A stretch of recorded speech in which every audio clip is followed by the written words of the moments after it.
दोस्तों कहते हैं ना कि जब कोई फिल्म बड़े ही शिद्दत के साथ बनाई जाती है, उसके किरदार, उसकी कहानी, उसकी एक्टिंग और उसका म्यूज़िक सब कुछ जब बेहतरीन होता है, वो फिल्म सुपर डुपर हिट हो जाती है और तब जाकर आप उसके किरदारों के बारे में जानने की कोशिश करते हैं। ऐसी ही कुछ उत्सुकता हम सभी के बीच आई रहमान डकैत के किरदार को लेकर। वही किरदार जिसे फिल्मी पर्दे पर अक्षय खन्ना ने बहुत ही बढ़िया तरीके से निभाया। इस तरीके से निभाया कि जब अंत में उनको मारा जाता है तो ऐसा लगता है कि यार बड़ा ही गलत हो गया इसके साथ, क्योंकि हमारा इमोशन अक्षय खन्ना की एक्टिंग से जुड़ा हुआ था। रियल लाइफ में तो रहमान डकैत बहुत ही बड़ा खूंखार व्यक्ति था, आतंकी था, गैंगस्टर था, माफिया था। तो चलिए जानते हैं कि रहमान डकैत की कहानी क्या है। कम शब्दों में जानेंगे लेकिन अच्छे से जानेंगे मुख्य मुख्य पात्रों को लेकर। कराची का जो लियारी इलाका है जहाँ से रहमान डकैत की पूरी कहानी शुरू होती है, ये कहानी जो है 1960 से लेकर 2020 तक लियारी को इतने सारे दुख दर्द देकर जाती है, इतने सारे लोगों की मौत होती है कि पूछिए ही मत यार। कराची का ये जो लियारी था, इसे पाकिस्तान की आत्मा कहा जाता है, कराची की माँ कहा जाता है और यहाँ पर मिनी ब्राज़ील भी इसे कहा जाता है, क्योंकि यहाँ पर क्रिकेट को लेकर वो उत्सुकता नहीं थी, यहाँ पर फुटबॉल को लेकर उत्सुकता थी। फुटबॉल का बड़ा ग्राउंड हुआ करता था, लेकिन धीरे धीरे वो ग्राउंड भी तब्दील हो गया। सियासी हलचलों में वहाँ पर रैलियाँ होने लगी और कभी कभी ज़्यादातर मामलों में तो वहाँ पर लोगों को मारकर फेंक दिया जाता था। 1960 के दशक में दो भाई शेरल और दादल मोहम्मद, ये दोनों ने जुर्म की दुनिया में कदम रखा, लेकिन उससे पहले इनका भी एक बॉस हुआ करता था जिसका नाम था काला नाग। काला नाग जो था वो इस दुनिया में बहुत आगे निकल चुका था। लोगों को मारना, पीटना, काटना, रंगदारी वसूलना, हत्याएं करना, ये सब उसका काम था और उनके लिए ही ये दोनों भाई काम किया करते थे। लेकिन वो कहते ना कि कोई किसी के नीचे कब तक काम करेगा।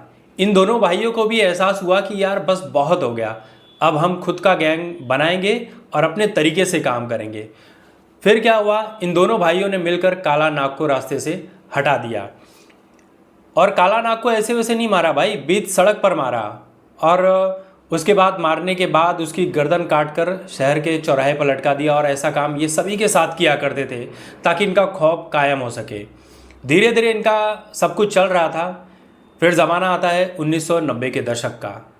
एक ऐसा व्यक्ति जो फिजिक्स में एमएससी किया हुआ था, जो आगे चलकर बाबू डकैत के नाम से पॉपुलर होता है, जिसका असली नाम इकबाल था।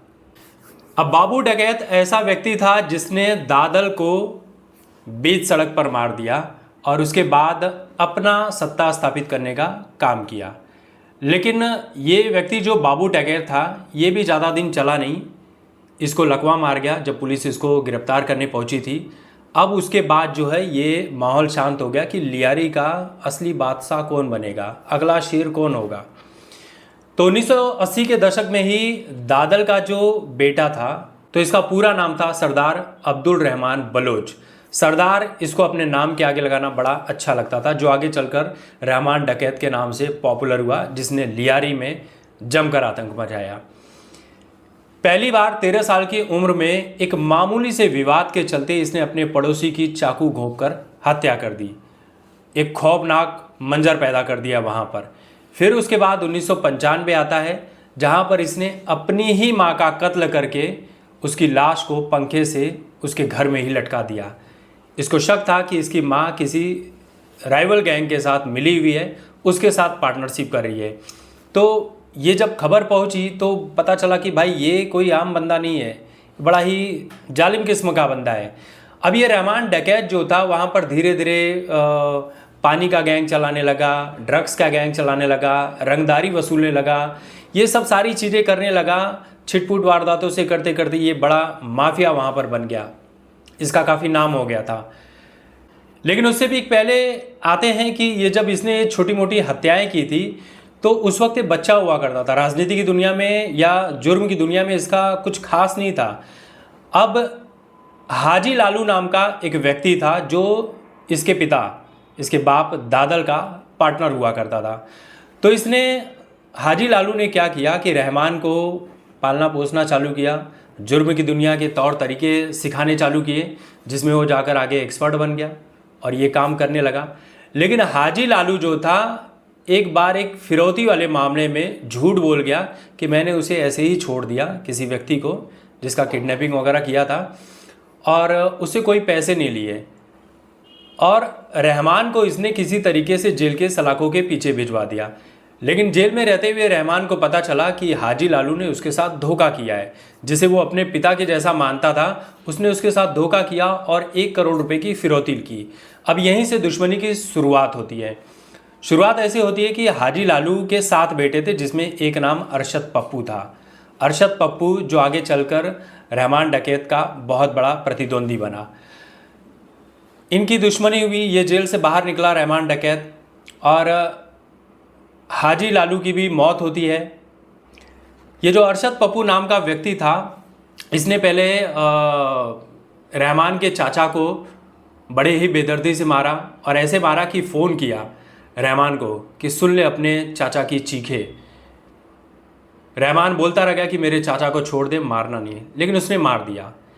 फिर उसके बाद इसने क्या किया कि दादल जो था रहमान का पिता, उसकी कब्र को तोड़ा, उसकी लाश को बाहर निकाला, जो कि सड़ चुकी थी पूरी तरह से, सीधी सी बात है। उसके साथ बड़ी बेअदबी की, जो ये बात रहमान डकैत को बहुत बुरी लगी। फिर रहमान डकैत का एक भाई हुआ करता था, भाई ही जैसा था, एक दोस्त हुआ करता था, फैजू बलोच, जो ट्रांसपोर्टर का काम किया करता था और उसके कुछ धंधे देखा करता था। तो ये अरशद पप्पू उसे भी धमकी देता था कि तू मेरे लिए काम कर, लेकिन ये वफादार निकला फैजू, कहा कि नहीं, मैं तो रहमान के लिए काम करूँगा। तो एक दिन अरशद पप्पू जो है, ये फैजू बलोच के अड्डे पर पहुँचता है और उसको बड़े बुरी तरीके से मार देता है। अब यहाँ पर एंट्री होती है उज़ैर बलोच की, जो कि एक हॉस्पिटल में साधारण से वार्ड बॉय की नौकरी किया करता था। जब उसे पता चला कि अरशद पप्पू ने उसके पिता को बड़ी बेरहमी से मार दिया है, तो वो बदला लेने के लिए प्लान बनाता है। पहले तो ईमानदारी से करता है कि पुलिस इसमें साथ दे, लेकिन पुलिस साथ देती नहीं है। अरशद पप्पू भी उसे धमकाता है। तो थक हार कर ये रहमान डकैत की गैंग में शामिल हो जाता है। जैसा कि आपने धुरंधर फिल्म में देखा है कि अक्षय खन्ना के साथ जो किरदार है वो वही उज़ैर बलोच का है, जो कि आप पार्ट 2 में देखेंगे कि ये रहमान डकैत से भी कहीं ज़्यादा खतरनाक निकला था। रहमान डकैत जो था, वहाँ के लोगों के लिए, लियारी के लिए एक रॉबिन हुड की तरह काम करता था। लोगों की शादी करवाना, स्कूल बनवाना, लोगों के लिए दवा दारू के प्रबंध करवाना, उनको पैसे मुहैया करवाना। तो लोग उसके लिए बड़ी अच्छी नीयत रखते थे, उसको रॉबिन हुड मानते थे। अब रहमान डकैत जो था, ये धीरे धीरे पॉलिटिक्स में आने लगा। बेनज़ीर भुट्टो निर्वसन काट कर आई थी, कराची एयरपोर्ट पर पहुंचती है, रहमान डकैत भी वहां पर पहुंचता है, और वहां पर होता ऐसा है कि ये व्यक्ति जो है रहमान डकैत जब पहुंचा था लेने, तो वहां पर कराची एयरपोर्ट के आसपास बड़ा बम धमाका होता है, जिसमें 140 लोगों की मौत हो जाती है। लेकिन जैसे तैसे वो गाड़ी में भर कर बेनज़ीर भुट्टो को बिलावल हाउस तक पहुंचाता है। बाद में ये होता है कि एसएसपी असलम चौधरी की एंट्री होती है, रहमान डकैत को गिरफ्तार करता है। वो किसी तरह से बड़ा टॉर्चर करता है रहमान डकैत को जेल में, लेकिन रहमान डकैत वहाँ पर पुलिस वालों को 5 करोड़ की लालच देता है और वहाँ से निकल जाता है। लेकिन असलम चौधरी ये कसम खाता है कि रहमान डकैत को छोड़ेगा नहीं। फिर एक दिन ऐसा आता है कि रहमान डकैत और उसके 2 साथी जो थे, एसएसपी असलम चौधरी घेरेबंदी करता है और उसका एनकाउंटर कर देता है। अब ये होता है कि भाई यहाँ की सत्ता कौन संभालेगा। तो बाबा लाडला नाम का एक व्यक्ति था जो कहता है कि उज़ैर बलोच संभालेगा इसकी जिम्मेदारी। इसके बाद ये दोनों की एंट्री होती है, बाबा लाडला और उज़ैर बलोच की। फिर एक दिन क्या होता है कि अरशद पप्पू जो कहीं पर छुप कर बैठा हुआ था कराची में एक पॉश कॉलोनी में, वहाँ से पुलिस वाले की ड्रेस पहनकर ये उज़ैर और बाबा लाडला पहुँचते हैं अपने गैंग मेंबर के साथ, इसको गिरफ्तार करते हैं और लेकर आते हैं लियारी की कॉलोनी में। 5-6 घंटे तक उसके ऊपर अरशद पप्पू को जमकर यातनाएं दी जाती है, मारा जाता है, पीटा जाता है, यहाँ वहाँ से काटा जाता है। बाद में उसका सर काटा जाता है अरशद पप्पू का, और उज़ैर बलोच और ये बाबा लाडला और उसके टीम के गैंग मेंबर सभी उसके कटे हुए सिर के साथ फुटबॉल खेलते हुए नज़र आते हैं। बाद में उसकी लाश को गधा गाड़ी में रखा जाता है और उस गधा गाड़ी में रख कर पूरे लियारी की गलियों में, तंग गलियों में उसकी बोलते हैं ना कि रैली निकाली जाती है। और उसके बाद जब इनका दिल भर जाता है तो अरशद पप्पू के बचे हुए हिस्से को शरीर के टुकड़े टुकड़े किए जाते हैं और उसकी लाश को जलाया जाता है और जो राख बचती है उसे गटर में बहा दिया जाता है। ये होता है जुर्म की दुनिया का अंत। उसके बाद उज़ैर बलोच ने बहुत जमकर अपराध किए। इसी बीच असलम चौधरी की भी मौत हो जाती है।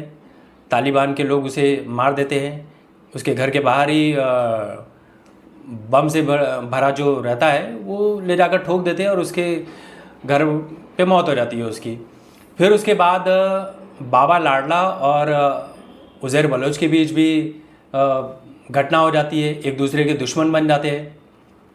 दुश्मन भी ऐसे वैसे नहीं बनते हैं। पैसे को लेकर बात हुई थी, फिरौती वाली रकम को लेकर, और ये दोनों इस तरह से दुश्मन बनते हैं कि साल भर में 800 से भी अधिक लोग की मौत हो जाती है।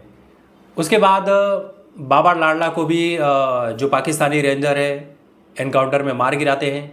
उज़ैर बलोच भी गिरफ्तार किया जाता है ईरान बॉर्डर से, जहाँ पर वो स्वीकार करता है कि उसने 198 लोगों की हत्याएँ की है और पाकिस्तान की जो खुफिया जानकारी है सेना की वो ईरानी गवर्नमेंट को, ईरानी सेना को पहुंचाने का काम करता था। 12 साल के लिए उसे जेल में डाला जाता है और फिर 2020 में धीरे धीरे आप कह सकते हैं कि लियारी जो है इन सभी हमलों से मुक्त हो चुका है। ये थी रहमान डकैत की कहानी जो आपने धुरंधर फिल्म में देखी, जिसे अक्षय खन्ना ने बखूबी निभाया है। इस वीडियो को बहुत लंबा बना सकते हैं लेकिन शॉर्ट में समझ लीजिए, फिर भी 10-12 मिनट तो हो ही चुके हैं।